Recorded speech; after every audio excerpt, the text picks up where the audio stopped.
Well, here we are. We've done four, I think it's four now, weekly podcasts for River Thoughts that are slightly longer. We've done three of them on the topic of hope, and we've done one on the topic of food, with another one to follow, we think. And this time, I'd love to talk a little bit about craft, the skills we have, the ability to do things, and what God thinks about that, and whether He's in any way sort of responsible, come calling us to do certain things at certain times, and why this might be important. So that's the little bit of a thread for today's one. And I want to chat to Peter about this because Peter is skillful and he's definitely crafty, but he's certainly got definite abilities. And as I bring him in on this, I kind of want to talk about a whole range of things under one heading of craft. I mean, even architecture, even engineering, computer wizardry. You talked about being a wizard earlier on. Yeah. And but just generally about the things that we do and how much kudos we put on them, because I think some people see certain activities as, in inverted commas, better than others, but I'm not sure God thinks that. So, for example, in Camborne, Peter, I expect you can think of particular buildings that you think, cool, they would have been brilliant 100 years ago and they still look quite good now. Don't know if you've ever thought that. Have you ever thought that? Going down Trelawarren Street or something? No. No, I've thought about mind Richard Trevithick on Trevithick Day. That's what I was next going to come to. Yeah. So thank you for that. Yeah, there's a statue in there outside on the corner there by the roundabout by the station. Yeah. And, he was an amazing engineer. In fact, if I've got it right, he was the first one to come up with the steam locomotive type thing. Yeah, before Stevenson. That's right, isn't it? Okay, yeah. So, obviously skillful people who built those buildings, but are they kind of God-given? Are those skills used the way God would want them to be? We see lots of church buildings dotted around, don't we, Peter? Yeah. Around, all over the place. Often, if you go on a long car journey, you'd see church steeples sticking up in different places. Prominently displaying churches in the old days, certainly.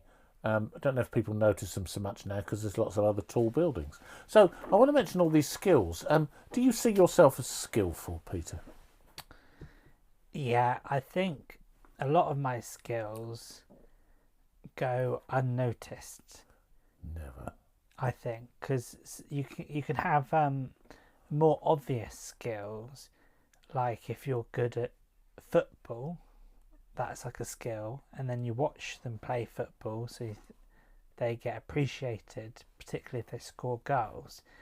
But my skills, for example, to do technology, I know things are going well when I make a website using my skills and no one notices it going wrong. It's seamless. So I've put hard work into making something that goes unnoticed, but in a little bit of a way. So do you feel undervalued? No. Well, if people are not, in your view, noticing, or, how would you see it? So you don't feel undervalued. So because, why not? I don't really credit or think about myself with value. I think more about the product. I care about the website working, and that goes unnoticed, but by implication that could be that I'm going unnoticed. Is that good or bad? It might be you're not supposed to be. I know there's a certain amount of humility, but I think there is something about leaning into things you're good at and trying to help other people. So I get more satisfaction creating these videos than I do filming myself and putting it on my own channel because Okay. it involves other People. Yeah. Yeah. So you don't feel undervalued, but okay, let's come at this a different way, Peter. Do you feel that you've developed your skills, and even if they're not valued, it's a Peter Newing construction, or do you feel that in some way you've been given the skills that you have? I think the skills that I have now sort of came to me not through my own doing. I'll explain that. Go on. What I mean is I'm traditionally at school I was good at maths and I wasn't into computers, but the first job I ever got was an apprenticeship with computers, so that led me down the road of computers. So it wasn't me that set up that path towards the skills that I have now. So for those of you who aren't aware, my skills are largely technical.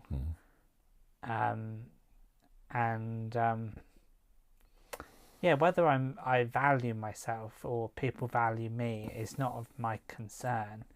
I like I think I like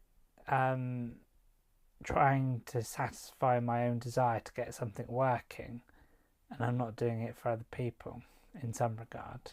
Which is good, surely. Yeah, like for example, I've created a game. I did that for me. No one plays it, but that doesn't mean it's not good. It might just be that not that the people who would like playing that game haven't found it yet, but that's another matter. But do you feel that, you see, it's interesting you say, well, I can see that my skills are technical, and yet I can see, even in us doing these videos and in my kind of connection with you through this group of guys who meet down a pub once a week and so on, that it's also the input you give as a person to a community. And some of the dialogue and communication and community involvement that you have is a value as well, isn't it? It's a different kind of skill. Yeah. What I'm trying to get at here is that, in one sense, at the moment, you're, for all sorts of reasons to do with medication and health, you're not in a job that pays you money. No. And yet your value to the community engagement that you now have is giving to the community in no uncertain terms, in a different way to the way other people would. But we live in a world that seems to give value to some skills stroke roles differently to others. So, for example, a doctor would be paid more than a nurse on the whole, or a teacher more than a teaching assistant, or whatever. And we might have different thoughts on the value of a metal worker, or a painter, or a textile worker, and seamstress. You could go on. I think you can probably see what I mean. Yeah. But I wonder if we get that right. I'm going to read. I didn't use any official scriptures in the last one, actually, although we talked about a few from in a sense of a distance without reading them out. I'm going to read a very short section. This comes from Book of Exodus, and God talking to Moses, and it's just 11 verses. So I'm going to read them out. I expect we can put them on the screen, can't we? The Lord said to Moses, "Take note that I have specially chosen Bezalel, son of Uri, son of Hur, of the tribe of Judah. I have filled him with the Spirit of God, making him skillful and ingenious, expert in craft, and a master of design, whether in gold, silver, copper, or cutting precious stones for setting, or carving wood for workmanship of every kind. Further, I have appointed Aholiab, son of Ahisamach, of the tribe of Dan, to be his assistant, and I have endowed every skilled craftsman with the skill which he has. They are to make everything that I have commanded you: the tent of meeting, the ark of the testimony, the cover over it, and all the furnishings of the tent, the table and its vessels, the pure lampstand, and all its fittings, the altar of incense, the altar of whole offering and all its vessels, the basin and its stand, the stitched vestments, that is the sacred vestments for Aaron the priest, and the vestments for his sons when they minister as priests, the anointing oil and the fragrant incense for the holy place. They are to carry it all out as I commanded you. Now, well, first of all, what do you think of that great long list of things there and what you've just heard? Any thoughts? Is it, to summarise, there's one guy called, what's his name? Bezalel. Bezalel, who has so many different skills doing a lot of practical things. And in those times, the range of skills are different from like the modern our times, because my skills translate to computing. Right, they do. Like, one thought is, what would Bezalel be up to if he was alive today? Good question. Because your skills are formed by your environment. Like I was saying, I was led into computing.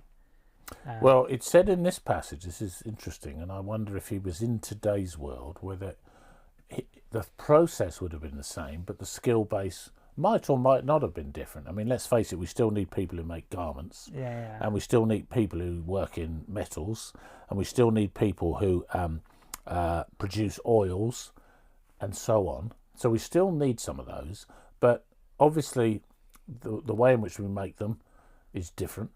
And I think the point here was there was a little line in that where it says, I have filled him, that's the God, the Lord, I have filled him with the Spirit of God, making him skillful and ingenious, like expert in every craft. It's one of the relatively few occasions in the Old Testament where a particular person has been filled with the Spirit of God. Yeah. They weren't all filled with the Spirit of God. Now, whether or not you or I feel filled with the Spirit of God for what we do, your question was, what would happen to Bezalel? Well, I think that might depend on what God filled him with and what expert gifting he gave him. A question about this is, our skills, we can't really take credit for our own skills because they're just given to us. Like, I've always thought, say at school I'm good at maths, Yeah. but I didn't do anything No, you didn't, to get that skill. to get that skill. So, No. so that's the You were same for any skill. Born with it, in a sense. Yeah, I've sort of leaned into it. But then and the computing you didn't have any knowledge of, but you No. were led into. Now, you Yeah. could say it was a particular person that led you into it, or group of people. Yeah. But why? Why like that? I ended up teaching for the simple reason that I sat next to my sister and helped her with some maths one night because I was the older brother. Yeah. And somebody said, who was watching on, "You're good at that," Yeah. and it encouraged me to go on and be a teacher. Yeah. Was that one encouragement? But then, why did that person end up in that room at that time saying that to me? You could analyse it in more depth, couldn't you? Yeah. Was I called to that? Was it God? Was it just me? Was it that person? We all have skills, don't we? And these are particular practical skills, aren't they? Yeah. But that's why I was partly saying to you, well, you've got a skill at all this, but actually you've got a skill at saying the right thing at the right time, in the right place. Yeah. There's different parts to that. There's having the skill in the first place. Maybe it's God-given. Yeah. So we don't have control over that. But what we do have control is cultivating the skill, practicing, getting better at Absolutely. that, and then also what you do with that skill. Yeah. Do you help other people? Exactly. So we do have autonomy that feeds into the whole situation. Yeah, we're called to work with what God's given us. Yeah, It's the simple way of putting it theologically. Yeah. That you might be given a skill, but you don't have to use it, do you? You could turn around to say tomorrow, I'm not going to do this anymore, even though I'm brilliant at it. Yeah. But actually that means you automatically stop me from benefiting from you videoing this, for example. Yeah. But you could take that to any degree, couldn't you? And we don't always use these things well. I mean, he was filled with the Spirit of God, But I wonder if he stayed filled with the Spirit of God, or whether he went off the rails at any time or didn't do it as well because he was human. He wasn't just almost God in the way he did it. He was given a gift, but he did have to go and train up a Holiab, or whatever his name was, and all these other craftsmen to do all the things they did. He almost became a bit of a manager, would be the right word. He managed a group of people to do what they were called to do, to make all these different things. And I wonder if we sometimes miss what we're called to do, but also whether we need to say to God, I need a bit more here. I need a bit more of you because I'm not quite sure how to do this. You've given me this gift, but it's all a bit uncertain. Comes back to you and your comments a week or two back on self-doubt. Yeah, I've got an interesting thing that happened to me in the last couple of years. Go on in, throw it in. Like I have this thing that I have video equipment, but I wasn't using it, and then I just think it's quite, I don't know if serendipity or the word, things fall into place. Like you ring me up and say, can we film a podcast? And I have the podcast, and then later on, more recently, within a week of getting all the camera equipment, I get asked to do a pantomime. Yeah, you did. So, because I could be sat with all this video equipment and not be using it, but I like it how I'm using it. That makes me happy. Well, maybe you need to say, what next? What can I add to this portfolio of action? Yeah, go to and the can pub. I cope? Go to the pub. Maybe what you mean? Take all the tripods and camera gear. I can just see it. People wouldn't like that. That might not be so good. No. I think we've probably said enough on that for now. Yeah. I mean, whether we take it a bit further next time, but I really wanted to encourage people in this, and you and me, that we all got skills and they're all valued, and God values them in every single person. But sometimes it's difficult to identify what it is that we've been given as a gift, or we've got one gift, like you were good at maths and then you became better at computing, or not so much better, but that became an interest, and you worked into that. But it could be 5 years' time, what next, or something. You know, that it may not be the whole panoply of Peter's giftings or use. And so we want people to think about that and ponder what their own might be, and talk to other people about it. So, anything else to add? Otherwise, I think I'm going to round this one off. Appreciate what you're saying about me saying the right thing at the right time. Well, most of the time. Except when he says things that we mentioned last time, like, but I do like eating burgers in the middle of a discussion about good nutrition, but anyway, and good ethics. But, yeah, by the by. Okay, see you next time. Cheers, bye.